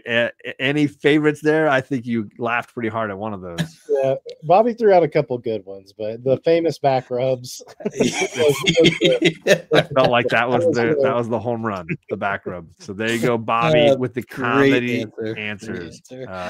Massachusetts has good healthcare. There you go. One thing too, I would throw in there for an answer would be that we have a combat room. Less dangerous, more combat. That's right. Daryl, thank you so much for joining, man. Yeah, I love the Daryl, insights. You have great knowledge. And if anybody watching is not following Daryl, all the links are down below. You should definitely subscribe and follow because I just feel like you bring such knowledge to everything I see you participating in, man. I try to come prepared. I do my homework, which is reading comics, so it's not really homework. Right? It's the best kind of homework. Yeah. Love it. Yeah, we appreciate you, man, for being on. As a reminder, next week we're doing issues 19 and 20 over on Justin's channel. So you got to be subscribed over there. We're bouncing back over. We're diving more into the Bill Sienkiewicz. Can we get more 10.0s?